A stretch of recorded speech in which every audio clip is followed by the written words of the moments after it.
annan jedhu siyaasii kana keessa dhiirri jaalala afaarsaa kaffaluun jira jettanii ni yaaddu. Dhageessanis ni beektu.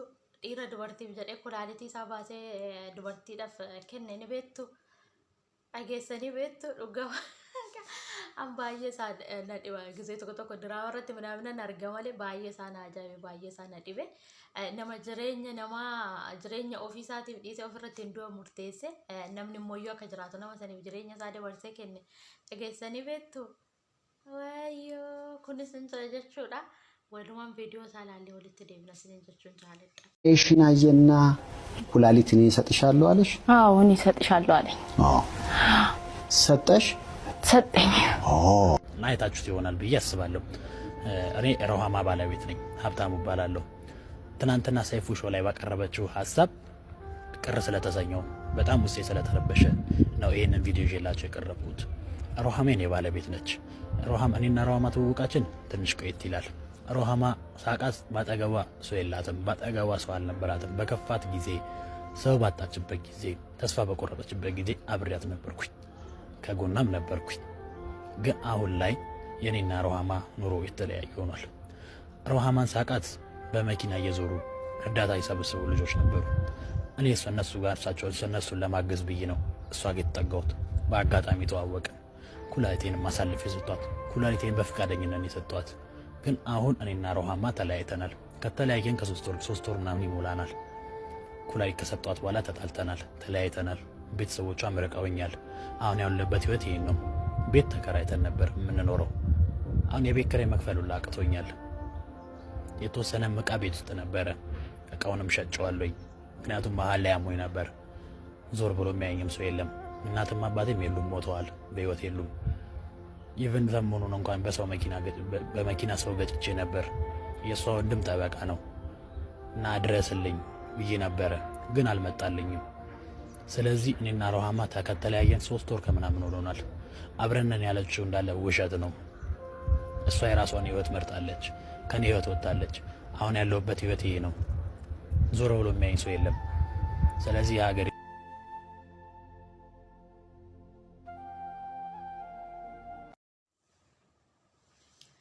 nageenya jaalalli haraarri waaqayyoo isiniif yaa baay'atu. Kabajamtoota jaalatamtoota hordoftoota sarkaalam jalatti argamtan marti keessaniyyuu akkam jirtu nagaadha. An nagaa guutuun qaba jira galata waaqayyoo. Nagaan na bira jiru immoo darbee isin birarreen akka jiraatu waaqayyo gooftarraa abdiin qaba isiniin jechuun jaaladha. Asumaan warreen nagaa ammaatti laayik sabskiraayib gochuudhaan na jajjabeessaa na duuka jirtan marti keessaniyyuu naaf galatoomaa galata guddaan irraa qabdu. Warreen chaanaala kanaaf haaraa taatan immoo sabskiraayib taasisuudhaan ammarreen maatii kootti dabalamaa isiniin jechuun jaaladha.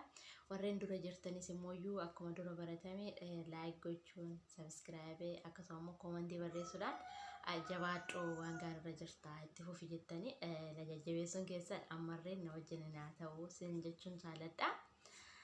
Egaa kala sarriin viidiyoo xiqqoo takka eenyu jedheen ture dalageetinan ture kana booda immoo yoo waaqayyo jedhe akka fedhaaf eeyyama isaatitti viidiyoo nan dalagaa hin badurreen siniin jedheetinan ture.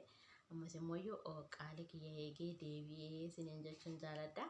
Egaa maalidhaan deebitee hojjettan immoo yeroo hundaan maalatti bakka dhugaa dubbachuudhaaf oduu naata macha'ee siruma eenyudhuma isaatiiyyuu guutummaa isaatiiyyuu warroota dhiirotaa fi akkasuma immoo dubartoota shawwaadonni irra hin jiru waan ta'eef isaan irratti hojjedhee natti tola isiniin jechuun jaaladha. Ammas immoo TikTok irratti tarii argitan jedhee tasfaan qaba akka argitanii maaliif obboleettii keenya dubartiidhuma haa dubartiidhaan obboleettuma keenya jenna waan ta'eef isiniin jechuun jaaladha. Mucaa jaalatee to'anyu irratti miidiyaa seefu irratti dhiyaattee turte baatee anna jaalatee kulaalitii isaatirreen eenyu naaf godhee naaf gurgurii ishee jette sanidha. Anna achirratti kashii dhaggeeffadhee bakka baay'ee tokko dhiirri daagana nama jaalatu hanga lubbuusaa dabarsee kulaalitii isaa baasee isheedhaaf gurgure jechuun. Egaa dhugaa dubbachuudhaaf taanaan baay'ee tokko na ajaa'ibaa ture, baay'ee tokko eenyuun jechaa ture. Maaliif anna ishiin interviyuu isheetirratti jechuudha itti deddeebi'ee baay'ee isaatan dhaggeeffadhee gamaggame. Maaliif dhiirri agana nama jaalatu sin jira akkuma dhiirri gizaarraa dhiirri garuu irra jireechaan obboleewwan keenya boojisanii birri ijoollee cabarbaranii nyaatanii maaliif abbaa manaa kotee haadha manaa koteedhanii walabdatanii obboleewwan keenya meeqa kan nyaatamanii to'atoo jirantu jiru. Akkasuma birriirree nama warreen as jiru jechuudha. Alaan awwaalarraan erganna malee namni baankarraan siyaatii kan inni ergata jedheetu jiru. Injira jedheetoo yaadusin maaliif garaagarummaa qaba waan ta'eef isin jechuun jaaladha. Akkasuma isaan kun irreen awwaala hojjenna jedhanii birriirreen fuudhanii too warreen akkasittiin birrii namaa nyaatanii obboloota keenya meeqaa isaaniitu bu'atoo jira. Meeqaa isaaniitti immoo ol baanee too dubbannu jedhee garaa isaatiitti qabate dhukkubsataatu jira isin jechuun jaaladha. Maaliif dhugaa eenyu isheetti irratti gizee ta'u inni kun seenaa dhugaati natti iyyuu hin fakkaachatu hin turre isin jechuun jaaladha. Irra deddeebi'ee baay'ee naggeeffadhe interviyuu ishee. እና ገልገለሞዩ የሆነ እኙ ጀዴ ቲክቶክ ይረገሉ ኢነ ከሲት ሙሳተ ከፈሌፊ እኙ ተኤፊ በቃ ጀለለሺትፍ ግዜሽ ረከቴት ግዜሽ ነመደብዴት ግዜሽን ኮዋሺ ታቴ ጅርቱት እሺ ቡኬቴ አይቶ አንከ ኩላሊቲ ሳባቴ ጉርጉሬቶ እሺ ዳፍከኑ ኢኑ ኩንጀቹን ኦፊሳቲ ዱኤ isheen akka jiraattuuf ishee jireenyaaf kenne jechuun ni danda'ama. Namni tokko kudhaalutii ofii baasee nama tokkoof gurgure jechuun isheedhaaf kenne jechuun inni ofiisaati jireenya isaati irratti du'a murteesse jireenya ishee ifa godhee jireenya isheetti dukkana isheedhaaf ifa taasise ofiisaati dukkana filate jechuun ni danda'ama. Hasumaan obboleecha koonisiif jechan qabu dhiironni akkasii yoo nuuf baay'atanii baay'ee isaanitti tolasanii jechuun jaaladha. Nama akkasaa kana waaqayyoon gabaabumatti maal jechuun barbaada kabajamtoota hordoftoota kooyi. Dhiironni akkanaa osoo nuuf baay'atanii jechuun jaaladha. Asumarraan obboleessa keenya immoo waaqayyoon siif yaamaaru sin jechuun jaaladha. Maaliif namni waaqayyoon gatame namni namaan gatame waaqayyoon hin kaafamu waan ta'eef iyyuu abshiirii siif irreen waaqayyo hin jira sin jechuun jaaladha. Obboleetti keenya immoo ati hojii gaariin goone. Maaliif namni kun jireenya isaa ofirratti miidhaa ga'ee siif immoo jireenya siif kenne jechuun ammoo akkas jaadatu kun asumaan siifis ifa. Nama akka kanaa arra isa kana dhiistee nama biraa bira deemuun kee yeroo kee maaliif siyaatii rakkannetti batalee siyaatii rakkannetti siyaatii rakkina keenyatti nama nu wajjin hin jiru nama nu wajjin hin ta'u waaqayyo nama hin dhabsiisini rakkina keessa dabarree ishii kaleessaa har'ammoo jireenya gaara jiraanne sadarkaa gaariirra jiraanneedhaaf immoo isa kaleechaa sanis akka hin daganne waaqayyo gooftaan gargaaru sin jechuun jaaladha. Asumaani maaliif dubartoonni gizee tokko tokko anuma mataa kee irraa kaasee jechuudha. In shawwadaminaayi maaliif bakka namni kun okko kudhaalitii isaa baasee siif kenne jechuun already jireenya siif ati jiraadhu jedhee inni jireenya siif kenne ofiisaati jireenya isaa dhiise jechuun ni danda'ama. Sila kanaafiyyuu ati immoo isa kaleecha keessa dabartee isa bukkee keetirratti eenyu jedhee too asi bira dhaabbate dhiiste nama biraatirra isa kanarratti nama biraa hin fedinse jechuun jaaladha. Maaliif cubbuu isaa keessaan baatu namni amma akka barbaade yoo ta'e nama akkasaa hin argattutti deebitee sin jechuun jaaladha. Maaliif waaqayyo irreen si gaafata eenyu nama kanaayi keecheelleen hin baatu sin jechuun jaaladha. Obboleetti koo dammoo bezaleeyyaa maal akkan jibbu jireenya koo keessatti isayyuu miidiyaa irra ba'anii soba dubbachuu miti. Nama isa bukkee kee jiru isa hiriyaa kee maatii kee maaf hin taane soba dubbachuu maaliif akka ta'e hin beeku malee soba hin dubbatinaayi. Maaliif dhugaan hin qallatti malee hin cittu jedha Oromoon sila ta'eefiyyuu.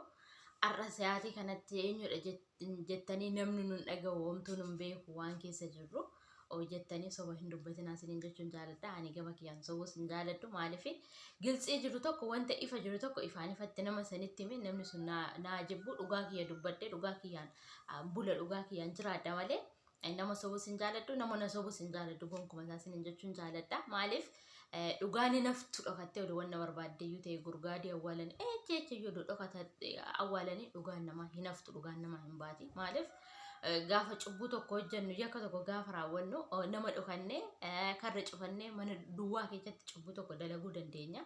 Gin immoo waaqayyo nu argaa waaqayyo jala bakka itti ba'an hin jiru waan ta'eefiyyuu dhugaanis akkasii namni dhugaa qabate dhugaa isaa hin dhabu sin jechuun jaaladha. Dhugaan dhokatee hin hafu legizeedhaaf yaa turu yaa bulu malee dhugaan bahuu isaa hin hafu sin jechuun jaaladha. Sila kanaafiyyuu osoo sobuu baatanii ishiin aduu sanna wajjin hin jiraayee jireenya kana wajjin waan jiraachaa jirra jette interviyuu irratti baatee dubbatteerti. Miidiyaa jabaadha achirratti baatee kan isheen dubbatte jechuudha. Yoo xiqqaate naannoo miliyoona 2 miliyoona waan ta'eeti miidiyaa san kan hordofu jechuudha. achirratti baatee akkas jettee inni immoo yoo kalecha dhufe na wajjiniin hin jirtu erga ishiin na dhiistee deemte ani fi ishiin erga gargar baanee already ji'a 3 sana ol ta'eera ani fi ishiin wajjiniin hin jirru kudhaadhiti kiyya immoo baasee ishiidhaaf jedhee kenneera ishiidhaaf amma immoo ani dhukkubsachaati nan jira jireenya daandirraa ta'e meeshaa mana keessa jirurreen baasee gurgureera jedhee inni immoo kalecha bahee dubbateera kinoo dhugaan hin dhokattu hin baate waan ta'eef iyyuu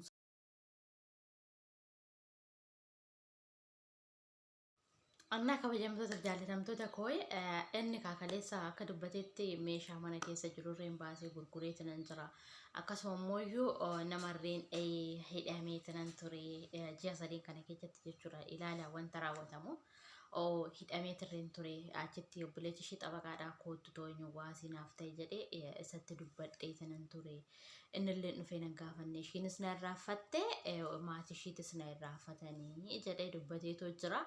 Maaliif namni kun kaleessa nama rakkataa tokko jireenya nama itteenyu ta'e namni nama itti dukkanaa'e tokko ifa ibsee jireenya isaa ofiisaati kan jiraachuu qabu kudhaadhitii isaa baasee kenne nama tokkoof jireenya ishii jiraachise har'ammoyyuu ishiin isa gattee gara biraatitti deemte inni immoo dura inni nama gargaaree rakkina keessa nama baasu sun har'ammoyyuu inni rakkina keessatti kufee ofiisaatiif iyyuu gargaarsa barbaada waan ta'eef iyyuu sin jechuun jaaladha akka jedhetti annaa jireenya daandirraa ta'e meeshaa mana keessa erga baasee gurguree erga dhukkubsate namni tokko yoo fayyaa isaa ta'e yoo xeenaa qabaate fayyaa ta'e fayyummaa isaatiin jiraate ba'ee waan tokko dalagee ittiin jiraachuu danda'a malee namni tokko dhibamaa waggaa ta'e ba'eetu dalaguu hin danda'u maaliif namni immoo nyaatu malee hin jiraatu kan namni kamiyyuu kun osoo nyaatiin hin jiraatu waan ta'eef iyyuu manarree garuu mee akkan isaa ta'uu danda'a kiraa jiraannan jenne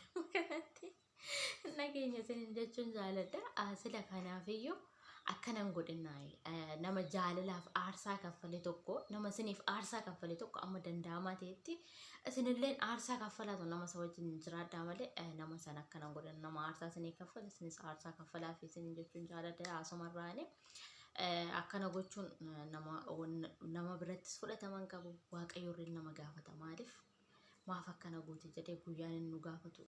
Naabboleessa koo abshiirii siin jechuun jaaladha waaqayyo walitti sin deebise walitti sin deebisnes immoo namni waaqayyoon gatame namni namaan gatame waaqayyo ni kaasa waan ta'eef iyyuu abshiirii jireenya kana keessa isin baata gara fayyaa keetiittis immoo ni deebita kadhannaa keetiin jabaadhu sin jechuun jaaladha ati immoo viidiyoo isaa argite akka isa biratti deebitu namni kun aarsaa sii kaffale baastu waaqayyo gooftaan laphee cabdesiif yaa kennu siin jechuun jaaladha obboleessa keenya immoo Itoophiyaawwan warreen hojii gaarummaa hojjettan baay'eetu jirtu obboleessa keenya gargaaraa rakkina har'aa kana keessaa baasaa meeshaa isaa inni gurgurarreen deebisaa bitaa fi siin jechuun jaaladha viidiyoon irraa samarratti dhumataa kabajamtootaaf jaalatamtoota hordoftoota sarkaalam jalatti argamtan marti keessaniyyuu warreen sabiskiraayib hin taasisin sabiskiraayib taasisuudhaan maatii kootti naaf dabalamaa siin jechuun jaaladha arraafa samarratti xumuraa viidiyoo biraatiin hanga walitti deemnutti nagaa naaf turaa baay'ee.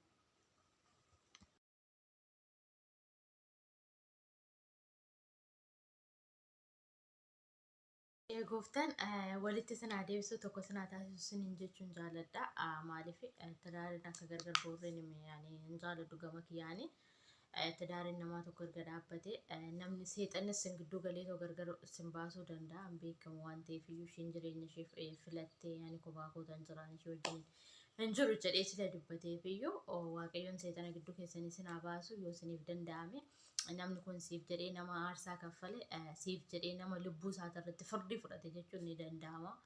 Sila kanaaf iyyuu waaqayyoon walitti sinaa deebisuu siifis laphee cabde kenne viidiyoo isaa hin argita akka argitootaas faan qaba viidiyoo isaa ilaalte wanta amma gochaa jirturraa deebite isa wajjiniin tokko akka taatan waaqayyo sinaa gargaaru sinin jechuun jaaladha. Isarraan kanaaf immoo ati garuu akkana gochuu keetitti gaariin goone dubartii gagamaan isin jirti akkuma dhiirri gagamaan jiru gisee tokko maaliif bakka dhiira nama eenyudhaaf jaalalaa fi aarsaa kaffalu dubartiin immoo iyyuu dhiira hin taaneef aarsaa kaffaltu maaliif waaqayyos waliin hin barbaadu namoota lamaan jaalalaan qabaatanii aarsaa walii kaffalanii wal wajjin jiraatanii duruma isaatis isaan sun waliin nagganaanyaanii waliin argatanii maaliif akka ta'e hin beeku. Dubartiin miitoo taate dhiirri miidhamaa ta'a. Bakka immoo dubartiin jaalala isheetiif aarsaa kaffaltee xanakkarte nan deema jetteetti immoo dhiiratu miidhee soo biraa deema sin jechuun jaaladha. Maaliif waliin argatu yeroo baay'ee madaalee ilaalee argeen jira. Waliin argatu gonkumaa maaf akka ta'e hin beeku sin jechuun jaaladha. Egaa asumarraati warreen gochaan taane siyaatii rakkinaa keenyatti nama siyaatii rakkinaatti nu wajjin ta'e nama nuuf aarsaa kaffale. Nama sangannee irraanfanne arra jireenya gaariiti jireenya tashaashalaa yoo arganne nama san dhiisne gara jireenya ishee ammaa osoo hin taane waaqayyo gooftaan laphee cabdee nuuf kenne nama rakkoo keessaa nu baase nama